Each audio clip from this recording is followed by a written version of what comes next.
At least the rain stopped for us while we got here.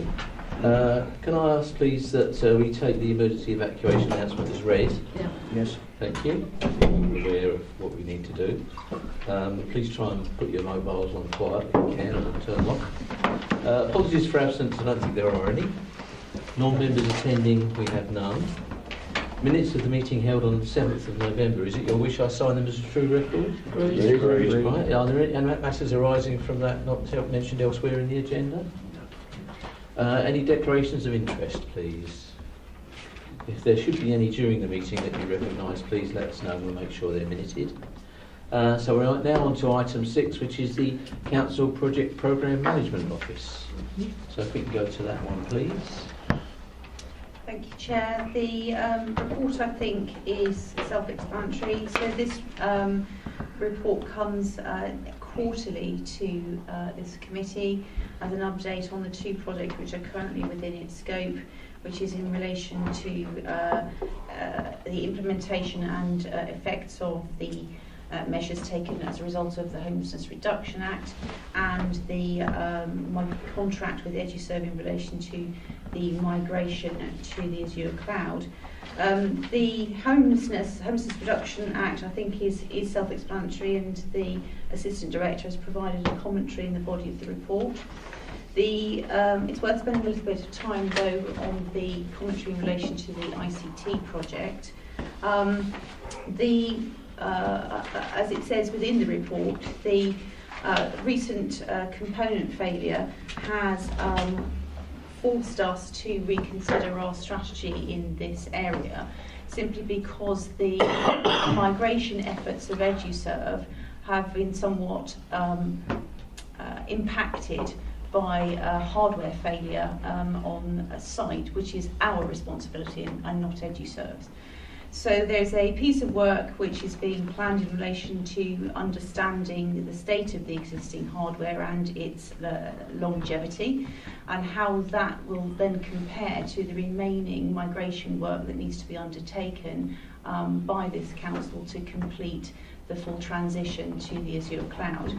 So as a consequence of that, I've asked for the project to be re-baselined and for additional work streams to be planned and plotted, so that we can see the interdependencies of the work that needs to be done by various workstream owners relating to particular applications and their transition to the cloud.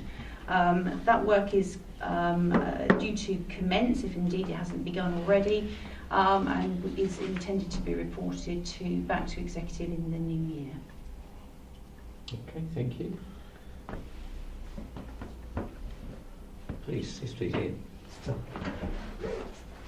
Thank you, Chairman. A couple of questions, if I may. Does the new appraisal have a price tag on it? Because I would assume that if we're having to look at things very seriously again, it's going to require extra resource. Is that resource within an existing budget, or is there going to be a requirement for additional budget to help to actually solve the problems that we're having once and for all, rather than a dribble effect that maybe we've been having at this moment?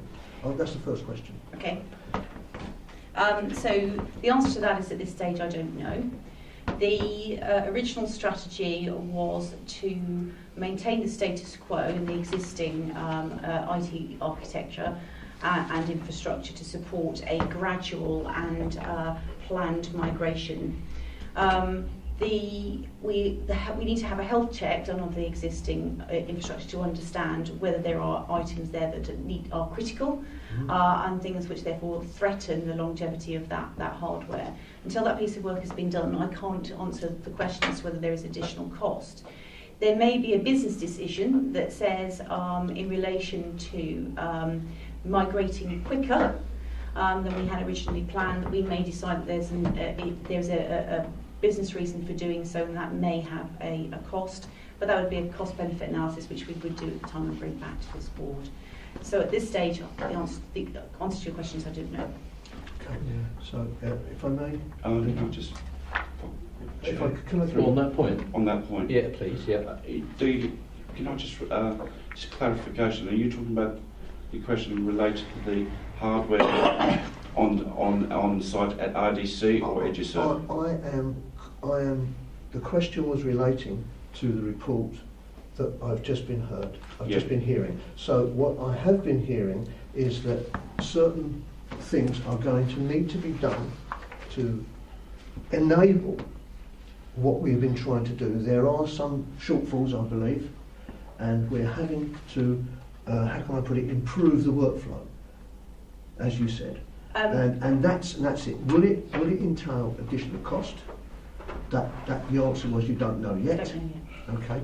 And secondly, you're looking to maybe increase the way, how can I put it, the rate in which we actually are able to transfer to the cloud. I take it that's the other item you are looking at. Yes. And so that again may take an additional resource, Agreed. which again I don't think, you have no idea what that additional resource will be. So my question was actually, when will we actually have that come back to us so we can actually see what is actually going on?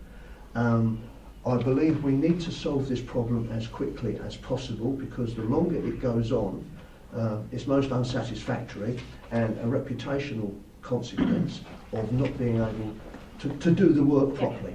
So those were the two items that I think are very important that obviously need to come back for us to look at. Yes, agreed. Completely. Yes, agreed. Charles, come in. Okay, thank you. You're all right with that? Yeah. Sure, yeah. Thank you, Chairman. Just one question, and I'm asking this because with my staff hat on, are the staff being kept up to date as to what's going on at all times? Yes. They are, Yes. without fail, because I'm hearing different. Well, on the basis that at any given point there are probably only 50 to 60% of staff on site. To the extent that Sean, myself and assistant directors walk the floors, we capture everybody. If people are off site, then we are reliant on line managers to pass on information. The intranet has been updated, so there is a message there for everybody to read. So my expectation is that the cascade will have reached everybody, but I couldn't say categorically that it has. No, I think because in some departments. I think you do a blog as well, don't you, normally? We do. Putting information in that. We do. Yeah, okay, sorry. It's been brought to my attention that some departments are losing the will to live with the computer system at the moment, and quite frankly, we are, however we look at it, whether we call ourselves Rochford District Council or what we call ourselves, we are a business, and we need to provide a service. And if the staff are unhappy, I have concerns, and I'd just like that noted. And I just need to make sure staff are fully aware. However it happens, ADs, however, I don't care. As long as they are, it's important. Mm-hmm. As to members too. Agreed. I say, I think you're relying on cascading information, really, aren't you? Yes. And if it's, the trouble is you get a message, but I don't know whether you get a Chinese whispers type thing, by the time you get to the end it's a slightly different message. Yeah. But I think, if you're putting something out to everybody, then that should be... Yeah, because by the time it reaches the bottom of the line, it... Yeah, that's right. So it's important to make sure that message goes out. Simon, next, please. I've got two things. Just to tie both concerns. In what you've just said, describing how staff are told things, we must have a system that is effective, that allows staff to find out what you want them to know. If we've got a system that relies on this, relies on that, relies on the other, it's not good enough, it's not working. As an organisation, we have to have a system that is effective, that allows us to tell staff what we need them to know, whatever the circumstance, whatever the time. However it's done, whatever methods, it's got to be effective. And any equivocation about whether something happens or doesn't, it isn't good enough in a communication system for an organisation like us. So that's the first element. I was content with what you were saying about the ICT project and so on, but there were just two words that concerned me, and that was investigate and find out. Now, at this point, I was not under the impression that investigating anything and finding out anything would still be part of the equation. I thought that with the migration from Capita to Eduserve, there was a huge amount of knowledge gained about our system.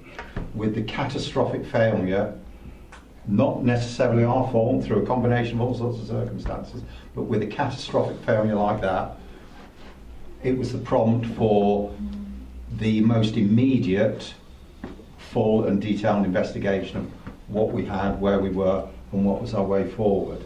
And I am concerned if at this point we're still saying we need to investigate because we've got to find out, or we don't know, because that is a vulnerability, and I don't believe that we can have an ICT vulnerability that is unquantified after the experience we went through, which was, yeah, for the council reputation, although we got through it and it was managed quite well, it was a catastrophic event, and it's not acceptable for that to happen again through lack of knowledge. Okay, well, I'd call a catastrophic event is where we actually lose data, which we didn't.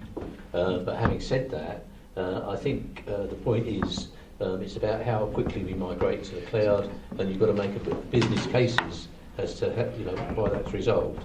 I get what you're saying, and I get what Ian's saying as well, because I think one of the things we have to be careful of is the robustness of the system that we got, and that indeed our staff, who rely so much now on IT systems, that's the way the businesses operate now, can actually have that reliability built into whatever they're using, and robustness. And I suppose, I know sometimes they walk in on a Monday morning and think, oh, it's not working. And I had it myself when I was, a long time ago when I was in work, and it used to drive you bonkers. But having said that, if we're putting things in place that actually take that up, and I think as far as the hardware side that remains within Rochford, if we're looking for duplication of some of those things, which I think we are as well, and again that could be a business case going forward, we need to make sure that we've got that robustness built in as best as we can. Nothing's ever 100%, you can't have 100% in these things. But it's been pretty reliable over the years as we've had it, but the other thing you've got to consider is the amount of data that is actually being handled by that system is so much more now as well than it ever used to be. So you've got to. I think one of the things you've got to build in is some capacity to make sure that's there. Now, whether that's within the Azure cloud or not, I don't know. But it's something I know that you need to look at. Sorry, Sean, you wanted to come back. If I may, if hopefully this will reassure members. I mean, in terms of the two hardware failures that we've suffered, in relation to the first failure, we continue to have a duplicate switch available, and we have the correct configuration for that switch. So if that did fail again, it would be replaced very quickly indeed, with very little impact on the council's services. So that is absolutely the situation with that hardware failure. In terms of the second failure, the domain controller that existed in the offices in Rochford, that's now working in the cloud. So that in terms of how that will be protected in the future, we've already dealt with that issue. I think in relation to the issue of investigate and find out, I think the key for me is around understanding what else is in that back room and what else we can put into the Azure cloud and what needs to stay in Rochford. So it's more about understanding that as an issue than understanding whether or not there's something else in there that is going to be an issue for us. But I think you've got the three servers that are going to be managed by third parties, haven't you, as well? So they're going to go to third parties. And the only thing I would say there is that, can we be reassured that those third parties are actually having the same sort of look at the robustness of their systems, so that we know that we can rely on them as a supplier. if Yes. you like. And those would be under contract, and there Yeah. are. Well, we had a contract relating to our emails, didn't we? But we weren't aware of the fact it was coming to an end because we'd changed to EduServe. So let's just make sure all of that side of it as well is in place Understood. to make sure it's robust. Sorry. Ian was next. Sorry, Ian. Yeah, thank you. I'd had a conversation with George previously about this item. You know, it was just with regard to if there is extra resource needed, and you know you're trying to move all the users into the Azure cloud, because that will obviously make it more efficient for us all. That's everybody. I asked George to give me an idea as to when, and I'm not going to hold you to this, George, but he was in the hope, I guess, you're looking at February, is that correct? It's around February, yes. Okay, so, I mean, obviously, you know, we're going to, if that is the case, and the resources are needed to make sure that that is going to be delivered in February, as George has, you know, ascertained, that would be very useful for everybody to know that you're now working to a timeline Yes. that is actually finite, Yes. rather agreed. than infinite. Yeah. And the other thing was a concern, again I mentioned to George, was the simple fact on the telephony. Now, again, a backup for that. If that goes wrong, and now I know that you I can think use it's things changed like anyway. WhatsApp and Yeah. things like this. Yeah, it's changed anyway. I think. But I think, again, I would believe that in the cloud and various things, you've got a different form of telephony that you can use. If things go wrong with communications, I just want to know, have you got backups, plan Bs and all the rest in regards to anything that in future that we've encountered can go wrong? Could I just say a couple of things in relation to that, if I may? It clearly has always been the intention that all staff will go on to 365. You know, and I think the view is that we need to get that project completed as quickly as we can. Now, and I think February is the target. And, you know, as I pass staff in the corridor now, they say to me, "Oh, I'm being migrated to 365." So you know, the thing is rolling along. I think the comment about telephony is a really interesting one, and one of the things that we're doing on the 21st of December is having a bit of a showcase in the office to highlight to you know, staff exactly what the facilities that 365 will bring. And one of the things we've asked EduServe to include in that is Skype for Business. Right. And my view on Skype for Business is that we ultimately, I think, you know, we need to ditch the sort of old style telephony that we've got in the council, and we need to go electronic. You know, as many organisations have already done. So, I mean, I think that would be my ambition for some point in the future. In the meantime, it seems to me that there is an opportunity to actually deliver us of some new opportunities and resilience by looking at rolling out that sort of facility to you know, a number of staff pretty quickly. So it might be, you know, the leadership team and members and so on, whatever. But you know, I think we need to look at that. So I think it's a well-made point, and the facilities are there in the system to enable us to do that. Okay, thank you, George. And Mike? No, I was just going to concur with all the points which Sean's raised. My discussions with Angela and Dawn and Sean with regards to ICT.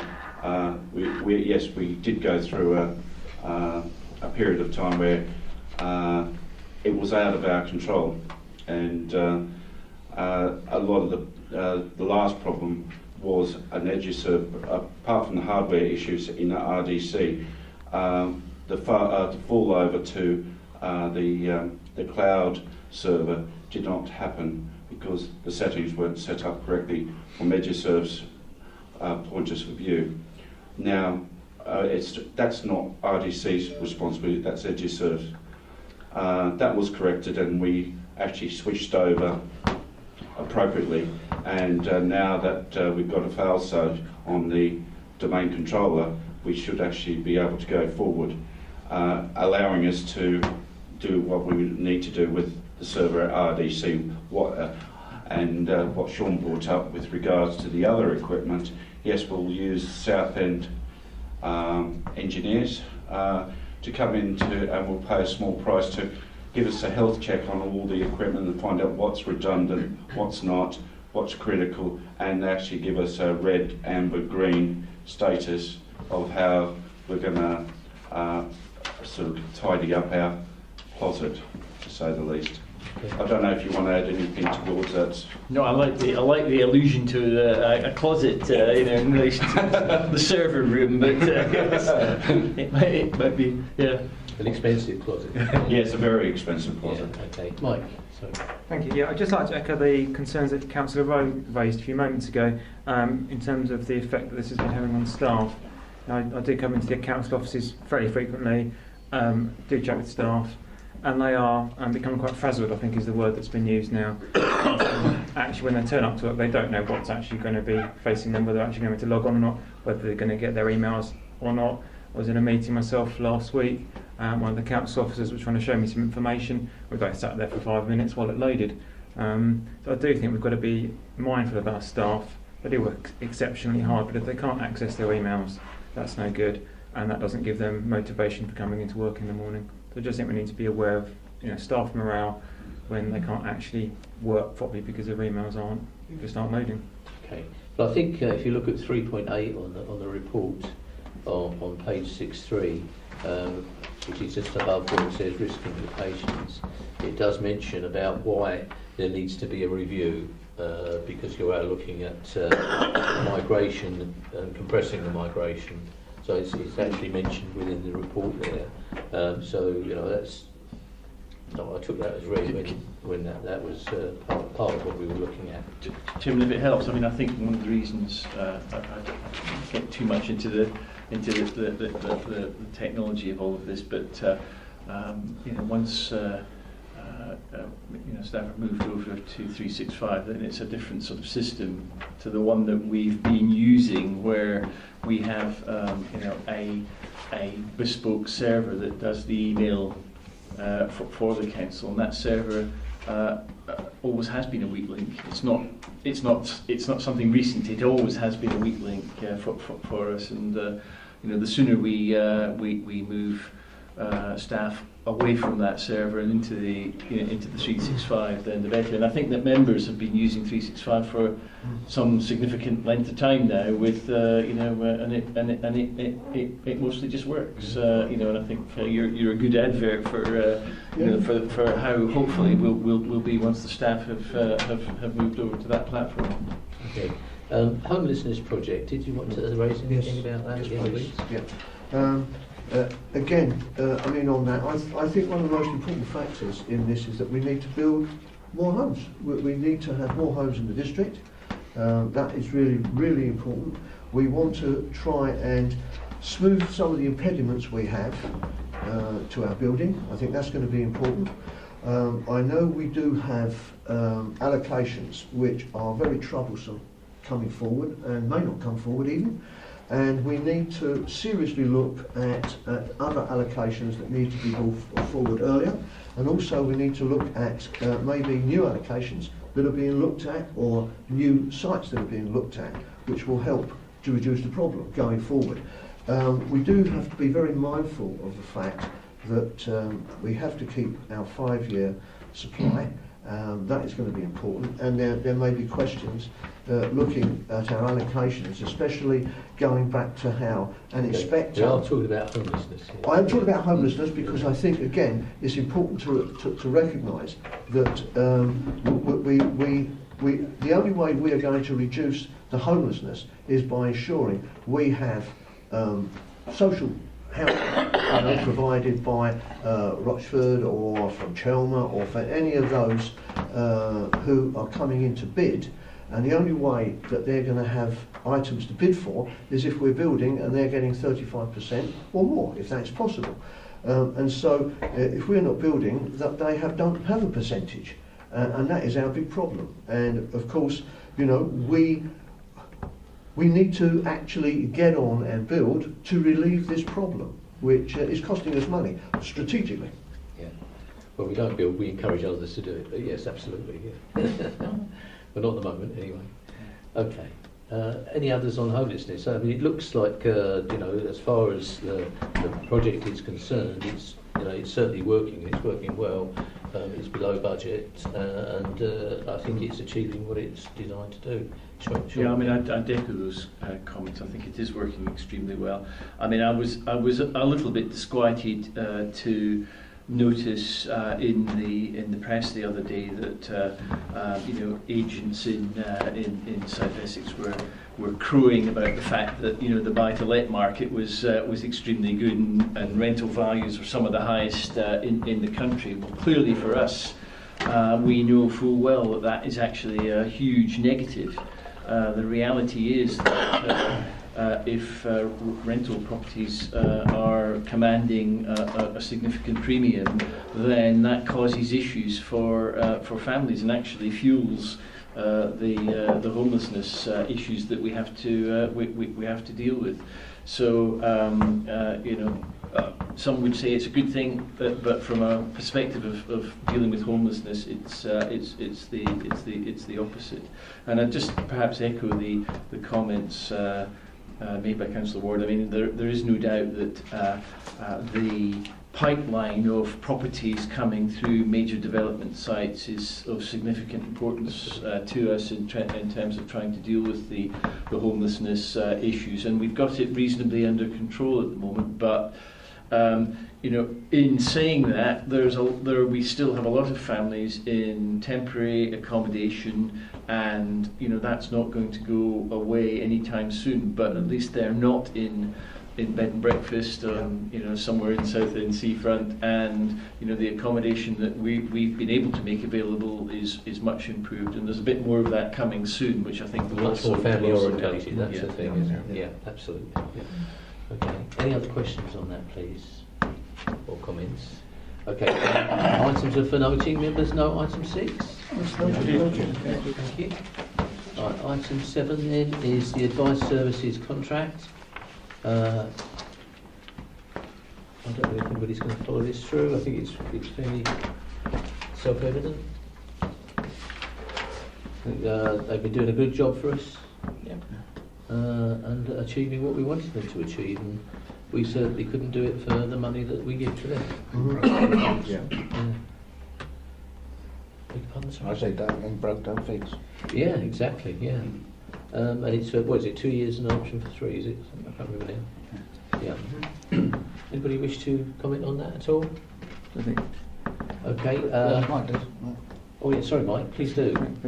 I think we just need to recognise the excellent work that our advice service has been carrying out over the last couple of years.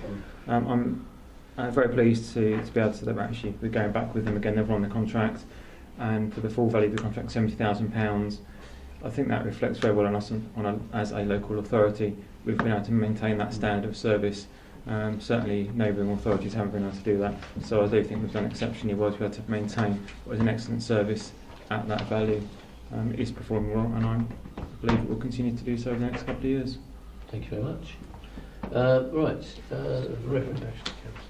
Yes, that's it. I was just going to say, the recommendation is that it's presented to full council on the 11th of December. We're also endorsing the proposal as set out in the sections below. Members agree? Moved. Right, that was a quickie. So item 8 is the leisure services provision, and I think this is an early look at how we take things forward, isn't it? Yeah. I'll speak to this report, Chairman. If that's Please, yeah. Yeah, as the Chairman says, it is an early look at the future of leisure services in the district. To summarise, community leisure provision in the district has benefited from some real effective partnership working since the current contract was let back in 2002. As you know, a long-term 20-year contract. So it's moving to a close now with 3.5 years left to go. But it's the nature of things that we have to start exploring these things early to ensure we have that we can explore future options, probably consider those we can put in place, a seamless transition for the new provider. So the officers have begun to explore those options in consultation with the portfolio holder for community and portfolio holder for enterprise. The priority of the work is to effectively ensure value for money for the council as always, and also that we continue to deliver the strategic objectives for the council across the business plan priorities and ensure those are delivered. The report's straightforward. It sets out that officers will undertake an options appraisal regarding future leisure service provision across the district, and that will include service delivery models. A key part of that is soft market testing, and that's something that officers will now begin to look at in the new year. Basically, that will enable us to, as it says, it's an informal opportunity to test the options available and test market interest for these leisure facilities, especially given that the contract is effectively 20 years old by the time we come to this point. We need to test what's out there, see what opportunities exist. So it's an informal process, but it's a confidential conversation with the market, and effectively enables us to sort of test market appetite, explore other opportunities, and also look at innovation we can bring to those sites, again given the lengthy long-term provision of the contract currently. The other part of the report focuses on some key draft priorities in terms of future service delivery, thinking of things such as a health and wellbeing strategy, our asset strategy, potential target groups, enable that when we speak to the market we can try and shape the future service delivery as we want to see those facilities delivered in the future for the benefits of the community. Hope that clarifies the report. Happy to take any questions. Okay. Thank you, I think having had a local health and wellbeing meeting this morning, I think some of the sports stuff that's going on in the leisure and some of the grants that we've had as well are actually having an effect. I think there's some excitement around that, and I think it's about having the appropriate facilities that people want to use going forward. I know there has been some investment by Fusion in some of our facilities recently, which is great, because towards the end of a contract sometimes you don't quite get the investment that you would like to see, but it's coming forward. But as to who actually takes up that future provision, or we do it ourselves or go through a third party or whatever, I think that's something that really, we're at the beginning of that journey. Yes. So I think it's quite right that we begin that early, because it is a fairly long-term contract at the moment. Whether we go as long next time or slightly shorter, we don't know yet, but that will be something that we discuss in P&C. And I think it's one of these things where you need to have a dialogue with those providers to make sure that you're actually taking things forward properly and discussing what the future might look like, if you like. Simon, you wanted to come in? I think it's great that we've got a long run up to this project, new contract date, giving us plenty of time to do the proper investigation and to develop our future policies in our direction. But by its nature, some of the questions that you pose through this process will be quite challenging, and some of the proposals that you come up will be challenging and controversial.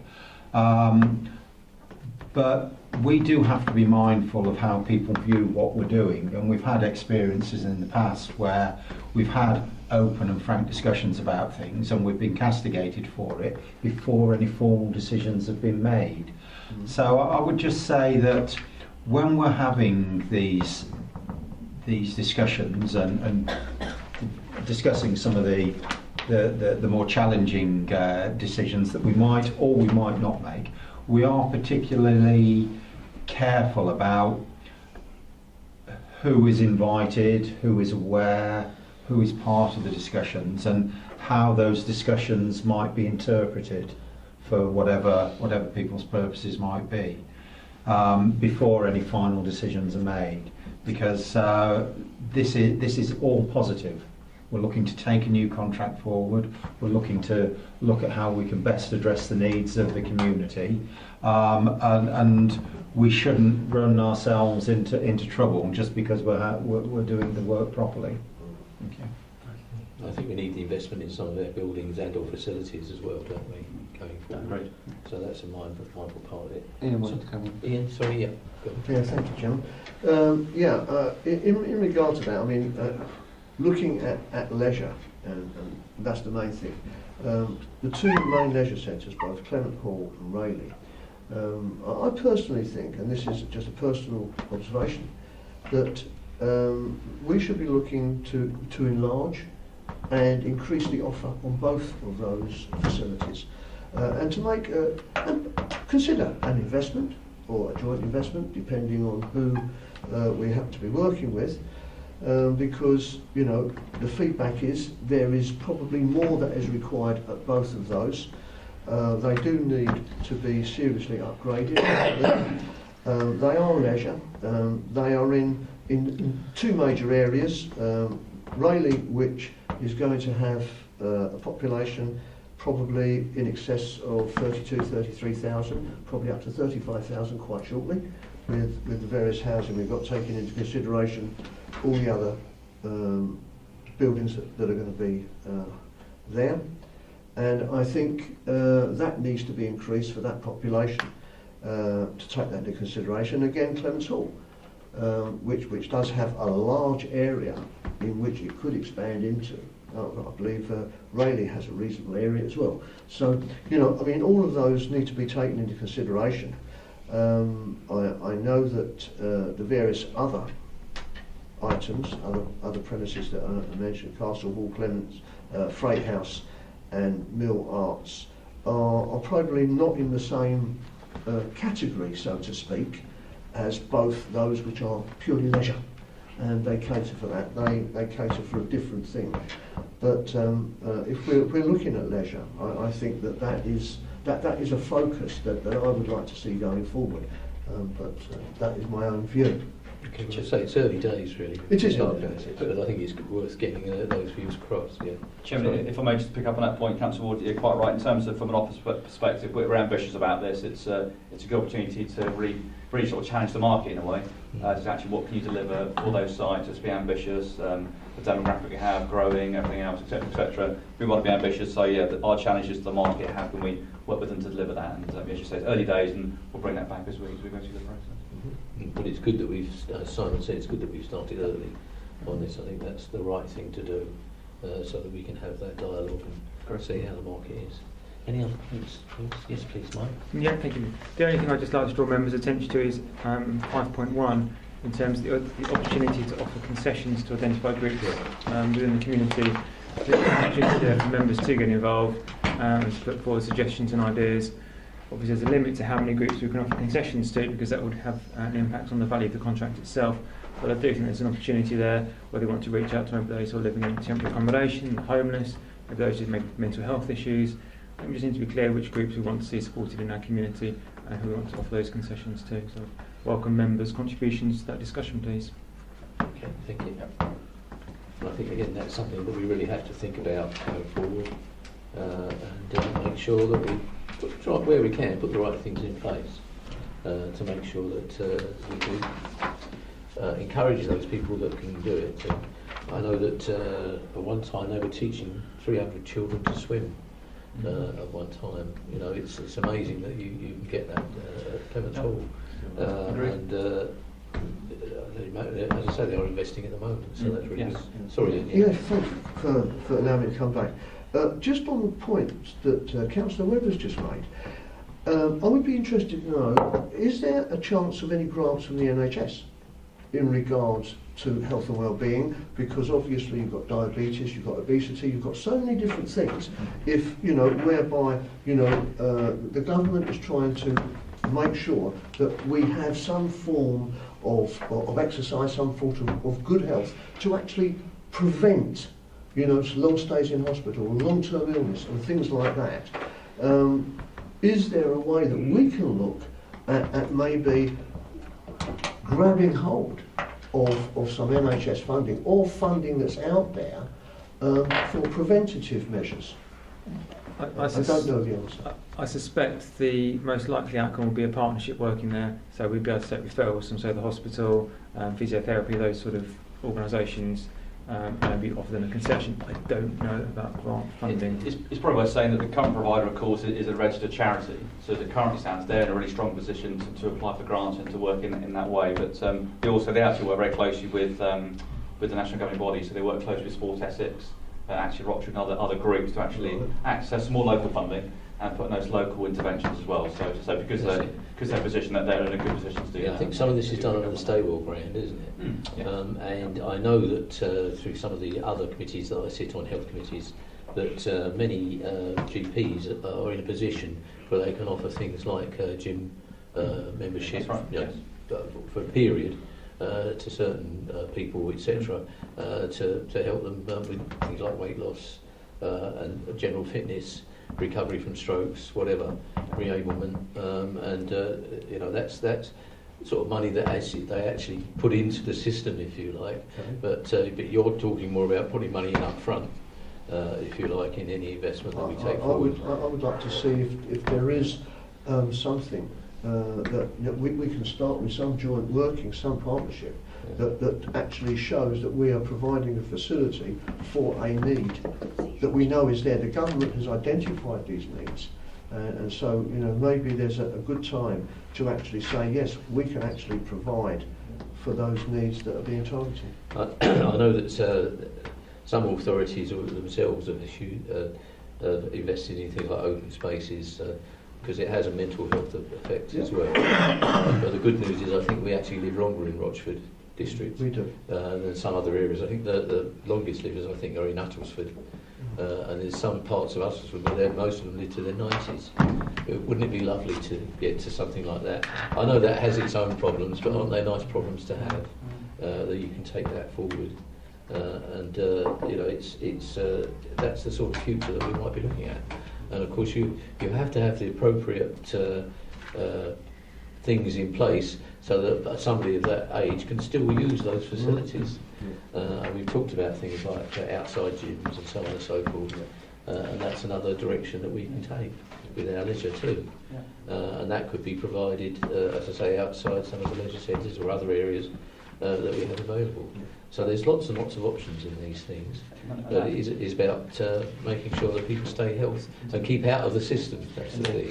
I think that's right. I think there's a direct correlation between the early intervention the sports leisure can bring Yeah. and potential pressures on NHS. Okay, that's not in our remit, but it has a wider effect on that, Yes. the positive benefits that can bring. So open spaces, the links with that, early intervention through leisure is only positive. So yeah, we'll certainly explore that as part of the process. Thank you. Any other comments, please? So I think we're quite happy with that. So in consultation with the portfolio holder for community and the portfolio holder for enterprise, further work is undertaken by officers to explore options for future leisure service provision following the expiration of the contract with Fusion Lifestyle, which is basically the leisure contract. Are that members agree? Agreed. Thank you. That's item 9, which is the changes to the Constitution. Well, it's not our Constitution, it's Police, Fire and Crime Panel, because obviously they've changed their status, taking on the fire service as well. Yes, Chairman. I'm not going to reiterate the whole report, but yes, it is the panel was created by the Police Social Responsibility Act in 2011, and it's been recognised by the panel that the Constitution hasn't been reviewed, so it's updated to reflect its current practices and operational practices. And also the fact that in October 2017 they assumed the Fire Authority as part of their functions. As required by the Act, there's 15 local authorities, as a joint committee, each authority is required to approve the panel arrangements as appended, and it's appended on to this. And I would just add that on page 9.14, the procedure rules are just for noting rather than for agreement by this executive. All right. So, sorry, I thought you said you had to agree them. And then You agreeing the panel arrangements, so the functions, right. and agreeing the new operational procedures to reflect its current arrangements. But with regards to the procedurals, that remains with the panel itself. Okay. So it's just that part of the appendix is for noting. Okay, lovely. Right. Any questions, members? I think we're reasonably happy with this going forward. You know, they've got to come forward. I don't think they've had any revisions in many, many years, so that brings it all up to date. So, as been suggested by Officer, we'll agree the Police, Fire and Crime Panel arrangements appended with effect from the 1st of February 19, and to note the rules of procedure for the appendix, which will be adopted by the Police, Fire and Crime Panel and do not form part of the Police, Fire and Crime Panel arrangements. Members agree? And I think that's the last item. Yes, indeed. So, declare the meeting closed. 2015. Well done. Thank you.